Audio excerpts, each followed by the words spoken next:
दोस्तों welcome to Majid गुरा YouTube channel. Mobile phone repairing course की अगली वीडियो के साथ आपकी खिदमत में हाजिर हैं। दोस्तों इस वीडियो के अंदर हम किसी भी चाहे कोई भी मोबाइल फ़ोन हो उसका डिस्प्ले तब्दील करने का तरीकाकार बताएंगे। इसको दोस्तों डिस्प्ले यूनिट भी कहा जाता है, इसको पैनल भी कहा जाता है, इसको कम्बो भी बोलते हैं, इसको फोल्डर भी बोलते हैं। मुख्तलिफ इलाकों में मुख्तलिफ नामों से इस चीज़ को पुकारा जाता है। दोस्तों बहुत सारी कंपनीज मार्केट के अंदर हैं, लेकिन एक बात आप अपने ज़हन में रखिए कि सबका तरीकाकार बिल्कुल सेम है। आप 2-4 मोबाइल फ़ोन के आपने डिस्प्ले तब्दील कर लिए तो उसके बाद कोई भी मोबाइल फ़ोन हो आप कर सकते हो, क्योंकि इनके अंदर कोई ख़ास फ़र्क नहीं होता। मामूली सा फ़र्क होने के बावजूद तमाम के डिस्प्ले मिलते जुलते ही होते हैं। तो दोस्तों मोबाइल फ़ोन का डिस्प्ले तब्दील करना बाकी रिपेयरिंग के काम जैसा कि चार्जिंग पोर्ट को तब्दील करना या और टेक्निकल काम है, इनकी निस्बत ये काम आसान है, लेकिन फिर भी दोस्तों ये काम बहुत ज़्यादा सेंसिटिव है, क्योंकि यहाँ पर अगर फेल हो जाए हमारा काम तो उससे हमारा पूरे का पूरा पैनल बर्बाद हो जाता है। फ़र्ज़ कीजिएगा आप चार्जिंग पोर्ट चेंज कर रहे हो, वो फेल हो जाता है तो आप दूसरी चार्जिंग पोर्ट लगा लोगे, लेकिन अगर आप डिस्प्ले चेंज कर रहे हो, डिस्प्ले आपसे ज़ाया हो गया तो बहुत बड़ा आपका नुकसान हो जाएगा। इसलिए इसमें ख़ास एहतियात की ज़रूरत है। अगरचे ये काम दिलचस्प और आसान है, लेकिन फिर भी इसको समझने की ज़रूरत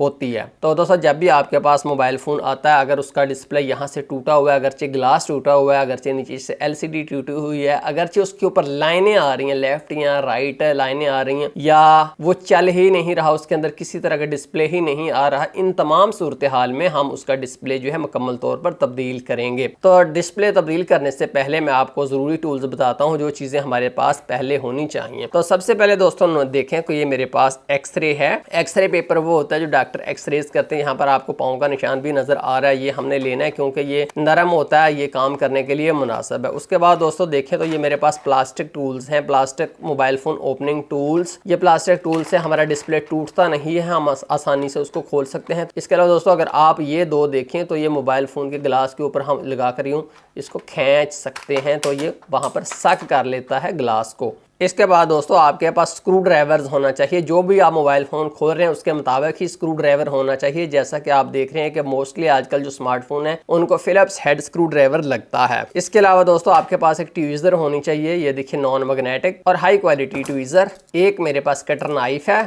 और दोस्तों ये देखिए जब हमने नया पैनल लगाना हो तो उसके लिए हम T7000 या E8000 दो तरह के ग्लू यूज़ करते हैं। अगर T7000 की बात करें तो ये काले रंग का होता है, अगर E8000 की बात करें तो ये ट्रांसपेरेंट होता है, इसके अंदर किसी तरह का कोई कलर नहीं होता। इसके अलावा दोस्तों अगर आप देखें तो ये मेरे पास सफाई करने के लिए एक कपड़ा है, कपड़े का पीस छोटा सा कोई भी आप ले लें तो आपको काम दे जाएगा। इसके अलावा दोस्तों देखें तो मेरे पास मोबाइल फ़ोन की सफाई करने के लिए 530 केमिकल है। मुख्तलिफ कंपनियाँ मुख्तलिफ नाम से इस तरह की कंप्रेस्ड स्प्रे बनाती हैं, जिससे हम स्प्रे करके उस जगह को एडहेसिव ग्लू को कमज़ोर कर लेंगे या बाद में सफाई करने के लिए भी इस्तेमाल करेंगे। इसके अलावा दोस्तों अगर आप सामने देखें तो मेरे पास LCD टच सेपरेटर मशीन पड़ी है। ये देखिए यहाँ से इसको ऑन करते हैं तो 110 सेंटीग्रेड तक ये गर्म होगी। अब ये गर्म होनी शुरू होगी, ऊपर इसके तवा सा है, ये जगह बनी हुई है, ये गर्म होती है। हम अपना मोबाइल फ़ोन जो है इसके ऊपर 10 मिनट रख देंगे, जिससे हमारा मोबाइल फ़ोन मुकम्मल तौर पर गर्म हो जाएगा। तो ये भी हम यूज़ करेंगे। कुछ लोग जो है इसकी जगह हॉट एयर गन के आगे से नोजल जो है उतार कर यूज़ करते हैं, तो ये भी आपको काम दे जाएगी।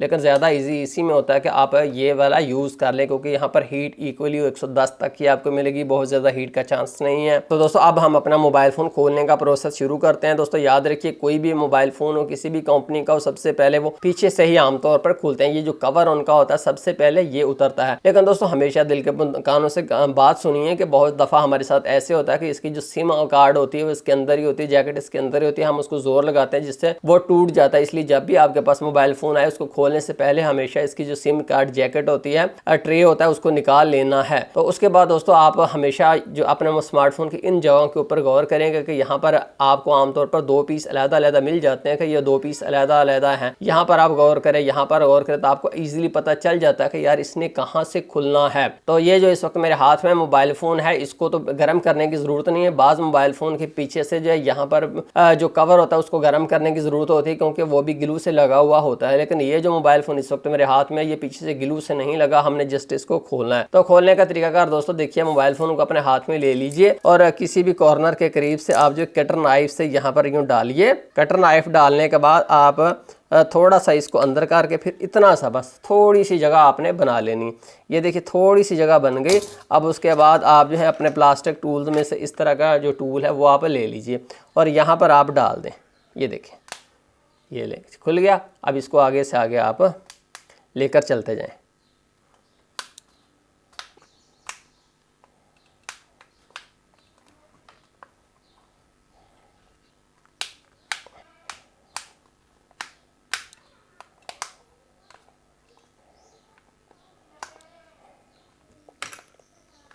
तो जैसा कि दोस्तों आप देख रहे हैं कि पूरे मोबाइल फ़ोन के साइडों से मैंने जो है ये प्लास्टिक टूल जो गुजार दिया है, जिसकी वजह से मुझे पता है कि ये कवर बिल्कुल खुल चुका है। लेकिन दोस्तों एक पॉइंट यहाँ पर बहुत वजह से सुनिए कि आमतौर पर हम जब भी पीछे वाला कवर उतार लेते हैं हम उसको झट से यूँ बाहर उतार देते हैं, उसको बाहर निकाल देते हैं। तो ये भी बहुत बुरी बात है। बाज़ का देखें यहाँ पर इसके फिंगरप्रिंट सेंसर होता है, बाज़ का यहाँ पर फिंगरप्रिंट सेंसर होता है, कोई कनेक्शन यहाँ पर होता है। तो हमेशा जब आपने इसको खोलना हो तो एहतियात से टूटे हुए हाथों से, मान के नरम हाथों से आप इसको साइड पर करके देखें कि क्या कोई कनेक्शन यहाँ पर इसके तो नहीं है। बाज़ दोस्तों की आदत है कि यूं कर देते हैं फिंगरप्रिंट सेंसर के कनेक्शन का उसी वक्त स्ट्रिप कट जाती है। तो इस बात का आपने खूसी ख्याल रखना है कि नाजुक हाथों से ही आपने करना है। उसके बाद दोस्तों जब आप मोबाइल फ़ोन को खोल लें, जितने भी मोबाइल हों हमेशा याद रखें यहाँ पर इसके पीसीबी होता है, यहाँ पर छोटी चार्जिंग फ्लैक्स होती है और दरमियान में बैटरी होती है। तमाम मोबाइल का सेटअप फिल वक्त ऐसे ही चल रहा है, इवन कि आईफोन का सेटअप भी ऐसे ही चल रहा है। अब सबसे पहले दोस्तों यहाँ पर जो पेज होते हैं और जो नीचे दो पेज होते हैं, ये सारे के सारे पेज हमको खोलने होते हैं।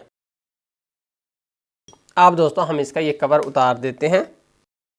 अब सबसे पहले दोस्तों आप इसकी पावर को डिस्कनेक्ट कर दीजिए। ये इसके पावर वाली स्ट्रिप थी बैटरी की, इसको। उसके बाद आप इसकी डिस्प्ले की स्ट्रिप को भी अलहदा कर दीजिए। प्लास्टिक टूल्स को यूज़ करते हुए मैं कह रहा हूँ, ये डिस्प्ले स्ट्रिप नीचे भी आ रही है, इसको भी मैं छुड़वा कर अलहदा कर देता हूँ। यहाँ पर आप हाँ पता चल गया कि हमारी बैटरी बिल्कुल अलहदा हो चुकी है। अब दोस्तों सबसे पहले आमतौर पर बैटरी को रिमूव करने की ज़रूरत होती है, बैटरी इसकी रिमूव करनी मस्ट। तो बैटरी को रिमूव करने का तरीकाकार जो है वो थोड़ा सा टेक्निकल है। तो अब दोस्तों मोबाइल फ़ोन की बैटरी को रिमूव करने का तरीकाकार सीख लीजिए। बहुत सारे दोस्त क्या करते हैं, वो किसी भी तरफ से कोई चीज़ डालकर बैटरी पर अंधाधुंध जोर लगाते हैं तो वो बैटरी जो है बाहर निकल जाती है। लेकिन दोस्तों ये तरीकाकार गलत है, उससे बैटरी को नुकसान पहुंचता है। हमने बैटरी को बगैर टेढ़े मेढ़े किए बाहर उसको सही सलामत निकालना है। दोस्तों याद रखिए कि बैटरियां नीचे से एडहेसिव ग्लू से बहुत ही मजबूती से जुड़ी हुई होती हैं, आमतौर पर ये आसानी से बाहर नहीं आती। तो उसका तरीकाकार ये है कि अगर आपके पास प्लास्टिक टूल्स हो तो इस तरह का एक टूल आपको मिल जाएगा, थोड़ा सा बड़ा। इसको आपने बिल्कुल बैटरी के सेंटर में डाल देना है और आपने यहाँ पर प्रेशर इसको हल्का फुल्का देना है, थोड़ा सा प्रेशर देते रहना, यकमुश्त आपने प्रेशर को नहीं बढ़ाना। Slow slow slow slow 2 minute 4 minute 5 minute slow slow pressure इसके ऊपर बढ़ाते रहें। और इसके अलावा दोस्तों ये सफाई के लिए केमिकल होता है, ये भी आपने यहाँ से मामूली सा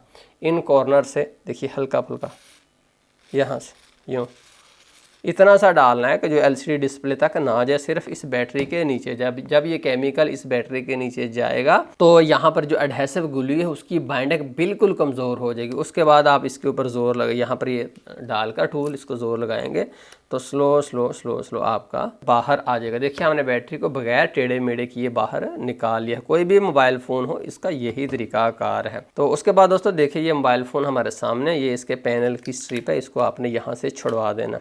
ये लें जी।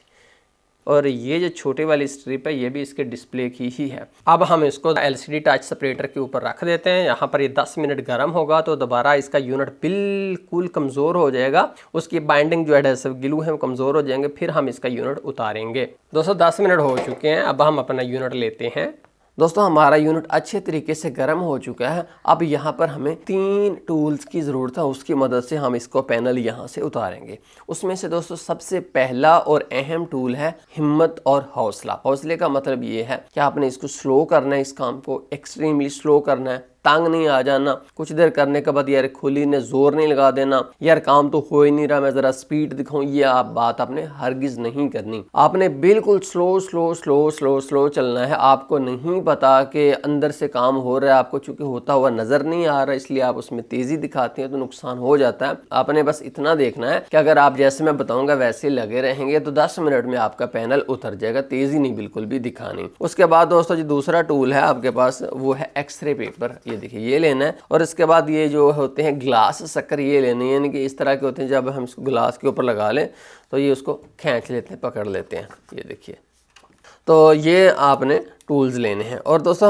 हमेशा याद रखिए कि जब भी हमने ना पैनल उतारना हो, हमने अगर वो टूटा हुआ है पहले से ऑलरेडी क्रैक्ड है, फिर तो हमें बहुत आसानी है कि हम किसी भी एक तरफ से उसको खींच कर बाहर निकाल सकते हैं। लेकिन इन केस जब वो बिल्कुल ठीक है, ये कहीं से क्रैक्ड नहीं है, तो हमें उसको बिल्कुल सही हालत में ही उतारना चाहिए। क्या ऐन मुमकिन है कि उसके नीचे जस्ट कोई छोटा सा पॉइंट टूट गया हो जिसकी वजह से वो ना चल रहा हो, तो हम उसको तोड़कर क्यों निकालें। तो ये बात का आपने ख्याल रखना है। इसके बाद दोस्तों देखिए कि हमने जो आप हमारा एक्सरे पेपर है, इसका हमने सिर्फ एक कॉर्नर यूज करना है। कॉर्नर का मुराद दोस्तों ये है कि देखिए जो भी हो सिर्फ इतनी सी जगह, मैं आपको दिखा देता हूँ कि अगर आप ये देखें मेरे हाथ में, तो ये देखिए सफ़ेद हुई पड़ी है ना, ये सिर्फ इतनी सी जगह मैंने इसके अंदर यूज़ करनी है। आप यूँ कह लें कि जो एक तिल के दाने के बराबर है, बस इतना ही सी जगह। अब हमने किसी एक तरफ से, यहाँ पूरे पैनल में से किसी एक तरफ से इस एक्सरे पेपर को अंदर घुसाना है। तो उसके लिए हम पहले ये जो हमारा ग्लास शक्कर है इसको लेते हैं। और दोस्तों याद रखिए कि आमतौर पर स्ट्रिप्स जो है, देखिए ये स्ट्रिप है मोबाइल फोन की, ये भी नीचे की तरफ आ रही है ना,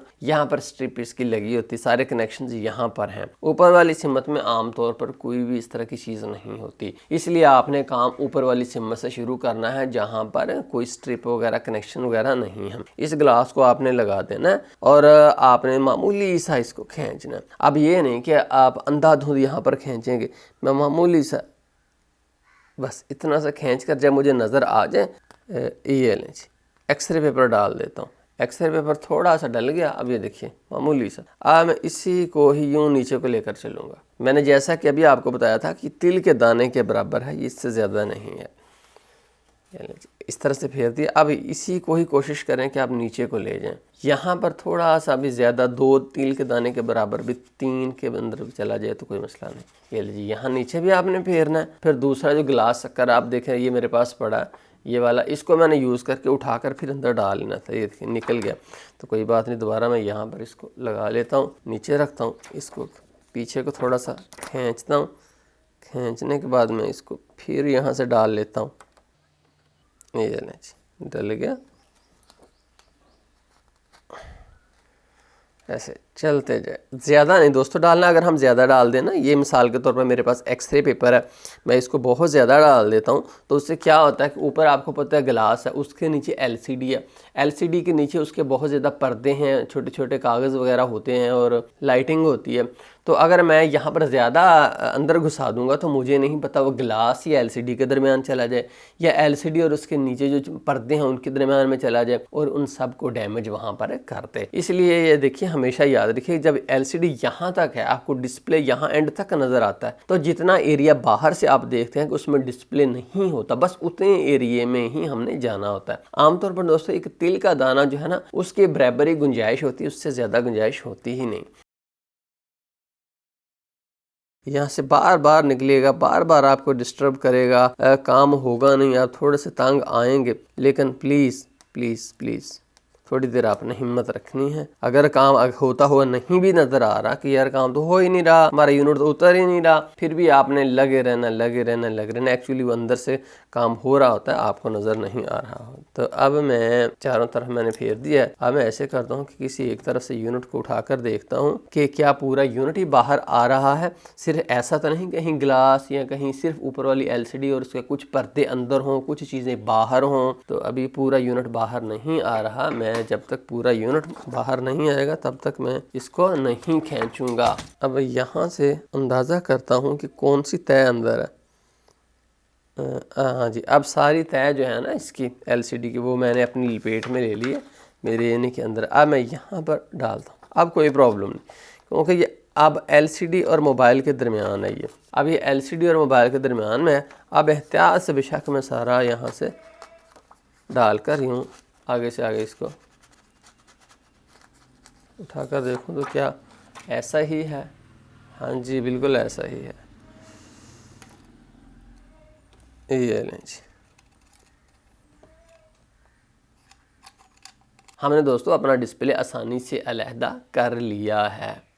दोस्तों अब सबसे आसान लेकिन सबसे बोरिंग काम आ गया है, वो है कि जिस जगह से हमने पैनल उतारा है उस जगह की सफाई करना, ताकि यहाँ पर जितना भी एडहेसिव ग्लू है हम उसको उतार दें। तो हम ट्वीज़र लेकर यहाँ पर जो बड़े बड़े पीस हैं उन सब को यहाँ से खींच कर उतार देते हैं। हमने इसको ऐसे ही निकालना है जैसे कि पहली दफ़ा जब कंपनी ने इसके ऊपर पैनल लगाया था ना, तो उस वक्त इसकी साफ़ सुथरा था, ये किसी तरह का इसके ऊपर कोई एडहेसिव ग्लू नहीं था। क्योंकि अगर यहाँ पर देखें, अगर ग्लू की बॉल्स पड़ी हैं, ग्लू ऊपर को उभरा हुआ है एक जगह से, दूसरी जगह के ऊपर नहीं है, तो जहाँ से ग्लू उभरा है वहाँ से तो इसकी फिटिंग आएगी नहीं, वहाँ से ये नीचे बैठेगा नहीं। अगर हम एडहेसिव ग्लू इसके ऊपर लगा भी देंगे E8000 तो उसकी सही पकड़ ही नहीं होगी। तो इसलिए जब तक ये 100% नीट एंड क्लीन, बिल्कुल प्लास्टिक सिर्फ नीचे से नहीं निकलता, ऊपर से ये जो रबड़ वगैरह है, ग्लू है, सारा नहीं हम उतारते, तब तक इसकी बाइंडिंग आगे बेहतरीन नहीं आएगी। उसके दो नुकसान होंगे, एक तो हमारा टच जो है ऊपर से कहीं से ऊपर कहीं से नीचे होगा।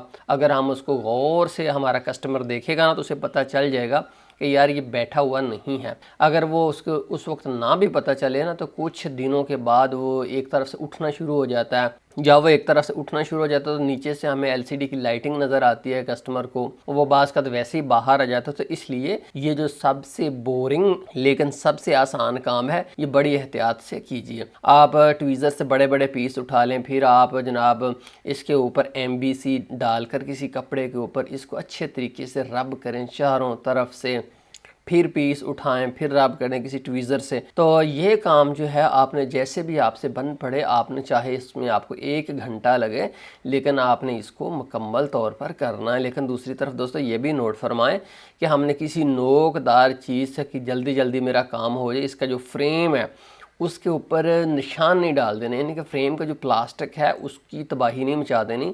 अगर उसकी तबाही मच गई, जो फ्रेम है इसके प्लास्टिक की, तो फिर एक तो फ्रेम कमज़ोर हो जाएगा, हो सकता है कहीं से वैसे ही टूट जाए, तो फिर उसके बाद भी उसकी ग्लू की जो बाइंडिंग है वो मज़बूत नहीं है, कहीं से ऊपर कहीं से नीचे हो जाएगा। इसलिए जस्ट ऊपर जो एडहेसिव ग्लू है उसको ही आपने रिमूव करना है। तो दोस्तों जैसा कि आप देख रहे हैं कि हमने अपना तमाम ग्लू रिमूव कर लिया है। अब अगर आप देखें तो ये नीट एंड क्लीन है तमाम सिमतों से। आप इसके कॉर्नर देखें तो ये बिल्कुल किसी तरह का कोई भी एडहेसिव ग्लू नहीं है। अब हम इस पर अगला यूनिट, अगला डिस्प्ले लगा सकते हैं।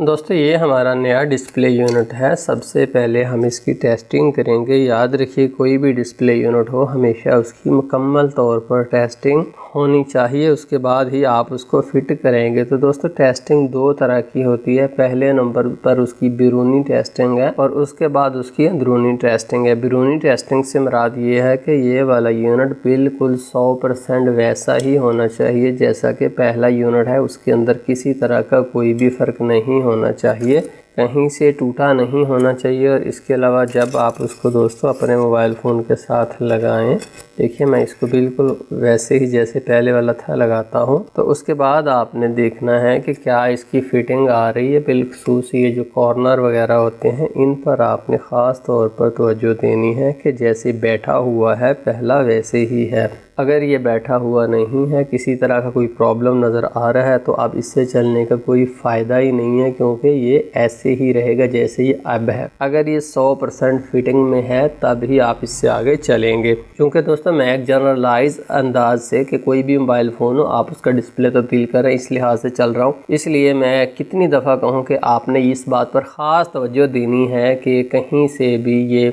उठा हुआ ना हो, 100% फिटिंग में हो, फ्रेम के अंदर हो, फ्रेम से किसी सिमत से बाहर ना हो, छोटा ना हो। ये चीज़ आपने कंफर्म करनी है। ये हो गई दोस्तों इसकी बैरूनी टेस्टिंग। जैसा कि आपने देखा कि मैंने इसको कंफर्म कर लिया, ये ठीक है। उसके बाद आपने इसकी अंदरूनी टेस्टिंग करनी है। के लिए हम इसकी स्ट्रिप यहाँ पर लगा देते हैं और हम अपनी बैटरी यहाँ पर डाल देते हैं और हम इसको ऑन कर देते हैं।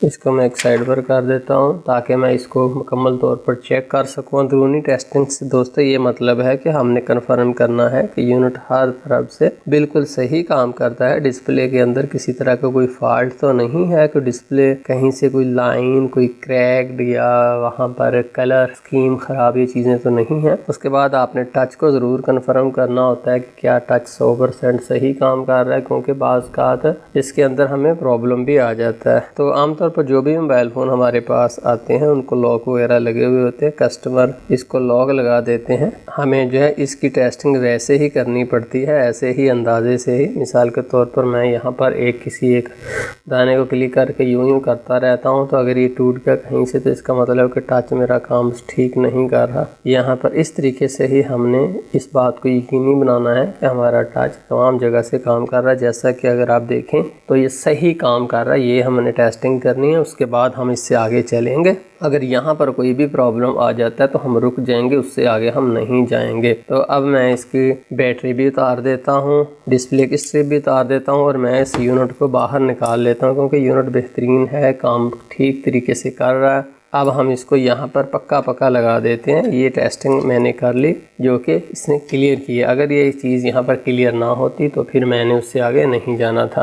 दोस्तों जैसा कि आप देख रहे हैं मेरे हाथ में E8000 ग्लू है। सबसे पहले मैं क्या करूँगा, मैं इसको खोलकर, ये बिल्कुल ज़्यादा पुराना नहीं होना चाहिए। अगर ये ज़्यादा पुराना होगा तो इसकी लेस जो आगे से निकलती है वो सख्त होगी तो प्रॉब्लम आएगा। अब दोस्तों यहाँ पर मैं तमाम मोबाइल फ़ोन के चारों तरफ लगा दूँगा, मैं दरमियान में नहीं लगाऊँगा, यहाँ नहीं, सिर्फ कॉर्नर्स के ऊपर। जहाँ पर आपको ये जो कॉर्नर नज़र आते हैं ये वाले, सिर्फ इनके ऊपर मैं लगाऊंगा। एक और बात सुनिए, यहाँ पर सेंसर होते हैं, जहाँ पर कैमरा है आगे, यहाँ पर अगर आप देखें तो ये सेंसर हैं, इनके पास भी मैं नहीं लगाऊंगा, इनसे भी थोड़ा सा पहले ही मैं छोड़ दूँ, क्योंकि मैंने सेंसर और कैमरे ख़राब नहीं करने। तो अब मैं लगाना शुरू कर देता हूँ। तो देखिए यहाँ पर मैं रख के पीछे से दबाता हूँ, जब ये निकलना है तो फिर मैं आगे चलता जाता हूँ। इस कॉर्नर के ऊपर ये जो किनारी है, इस किनारी के ऊपर ही ग्लू पड़ा हुआ और किसी तरह भी नहीं है। कुछ लोग कहते हैं कि यहाँ पर हम भर कर लगा देंगे, बहुत ज़्यादा लगा देंगे तो उससे मजबूती बहुत आएगी। ऐसी बात नहीं है। जब ये LCD के दरमियान में चला जाता है तो अब हमें वहाँ पर बहुत ज़्यादा प्रॉब्लम आता है। ये देखिए मैं ये जगह छोड़कर इसके जो सेंसर वाली है फिर छोड़ दिया। अब यहाँ से मैं शुरू होने लगा हूँ, क्योंकि दोस्तों अगर बहुत ज़्यादा लगा दें तो जब हम ऊपर से प्रेस करते हैं तो अंदर ये LCD के अंदर चला जाता है, जिससे LCD का डिस्प्ले ख़राब हो जाता है। इसलिए आपने बहुत ज़्यादा नहीं लगाना, सिर्फ मुनासिब हद तक ही लगाना। ये जो किनारी है इसके ऊपर ही होना चाहिए। किनारी से जो बाहर चला जाता है इसका मतलब है कि वो सूखने के बाद LCD के अंदर भी जा सकता है। तो वैसे मैं आपको बता तो रहा हूँ, लेकिन मुझे लगता नहीं है कि ये बात आपके दिल के कानों में उतरे। लेकिन दोस्तों जब आपसे कभी कोई थोड़ा बहुत मसला बन गया तो इंशाल्लाह फिर, चूँकि आपका उसके बाद ज़ाती एक्सपीरियंस हो जाएगा, तो उसके बाद फिर आप नहीं करेंगे। और बात है भी बहुत सच्ची बात है कि जब तक हमारा किसी भी चीज़ का ज़ाती तौर पर एक्सपीरियंस ना हो, हमें उसकी मुकम्मल तौर पर समझ नहीं आती। तो अब दोस्तों चारों तरफ किनारी के ऊपर मैंने एडहेसिव ग्लू लगा दिया। अब उसके बाद देखिए जो भी आप पुराना यूनिट निकाल लें उसमें से आमतौर पर इस तरह की छोटी छोटी चीज़ें, जैसे कि अगर आप देखें तो ये एक जाली सी है, ये किसकी जाली है, ये इसकी एयर पीस की जाली है। ये भी आपने इस तरह की चीज़ें नए यूनिट के अंदर फिट कर देनी है। मैं यहाँ पर लगा देता हूँ, ये लेंच। उसके बाद दोस्तों यहाँ पर अगर आप देखें तो इसकी पिछली सिमत एक हमेशा इस तरह का पेपर सा होता है, इसको भी आपने एहतियात से रिमूव कर देना होता है। ये अब इसके बाद मैं इसको अपने सामने रखता हूँ। पहले स्ट्रिप ही हमेशा डालनी है, अगर एक स्ट्रिप है, दो है, जो भी है, सबसे पहले आपने दोस्तों वो स्ट्रिप डालनी होती है। उसके बाद आपने सबसे पहले ऊपर वाली सिमत से आप बिठा दीजिए, ये नीचे बैठ गया। उसके बाद आप स्लो दूसरी सिमत से भी बिठाना शुरू कर दें। तो दोस्तों जैसा कि अगर आप देखें ना, तो अब मैंने अपना यूनिट लगा दिया है। अब एक दफ़ा फिर आप जब लगा दें तो आपने इसके चारों तरफ घूम फिर कर देख लेना है कि किसी तरफ से कोई प्रॉब्लम तो नहीं, उठा तो नहीं। दोस्तों अगर आप देखें तो ये 100% फिटिंग में है। ये ऐसे ही है जैसे पहली दफ़ा कंपनी ने ये बनाया था ना, अपनी फिटिंग में था, बिल्कुल वैसे ही है। दोस्तों जैसा कि आप देख रहे हैं यहाँ पर ये शीशा लगा हुआ है। मैं इस यूनिट को उल्टा यहाँ पर शीशे के ऊपर रख देता हूँ और इस बात को यकीनी बनाऊंगा कि इसका पैनल अपनी जगह के ऊपर हो। उसके बाद मैं इसके ऊपर एक कपड़ा रख देता हूँ और दोस्तों मैं इसके बाद इसके ऊपर तकरीबन 3 किलो वज़न रख देता हूँ। और ये वज़न जो है 4-5 घंटे, ये बाज़ का ओवरनाइट भी रहता है। उसकी वजह से इसकी फ़िटिंग बहुत अच्छी आती है। अब हम यहाँ पर जो है 4-5 घंटे तो ज़रूर वेट करेंगे ना। दोस्तों कुछ घंटे गुजर चुके हैं, हमारा टच बहुत ही मजबूती से लग चुका है। अब आप हाथों से यहाँ से जो एक्स्ट्रा ग्लू बाहर निकला हुआ है इसको यूँ साइडों पर कर सकते हैं। अब देखिए मैं गाहक को दूंगा तो मुझे मज़ा भी आएगा, क्योंकि ये किसी तरह का कोई प्रॉब्लम करेगा ही नहीं। अब इसको हम अपने सामने रखते हैं। दोस्तों जैसे हमने मोबाइल फ़ोन खोला था बिल्कुल वैसे ही हमने इसको बंद कर दिया। जैसा कि आप देख रहे हैं कि हमारा मोबाइल फ़ोन ऑन हो चुका है। तो दोस्तों ये था किसी भी मोबाइल फ़ोन का डिस्प्ले यूनिट, पैनल, कम्बो या फ़ोल्डर तब्दील करने का तरीका। मुझे उम्मीद है कि आपकी समझ में आ गया होगा। दोस्तों कोई भी मोबाइल फ़ोन तरीका सेम टू सेम है। बहुत ज़्यादा कोशिश की, दिल से समझाने की कोशिश की, लेकिन पता नहीं आपका फ़ायदा हुआ है या नहीं हुआ। दोस्तों अगर फ़ायदा हुआ है तो प्लीज़ कमेंट्स के अंदर बताइए कि आपका फ़ायदा हुआ है। अगर फ़ायदा नहीं हुआ तो फिर मुझे किस तरह से बेहतर बनाना चाहिए ताकि मैं आपको समझा सकूं अच्छे तरीके से, वो भी बता दीजिए। बहरहाल आपने मेरा साथ इतना देर निभाया, बहुत शुक्रिया माजिद ग्रे यूट्यूब चैनल देखने का। दोस्तों लाइक और सब्सक्राइब ज़रूर दे दीजिएगा। अल्लाह हाफिज़।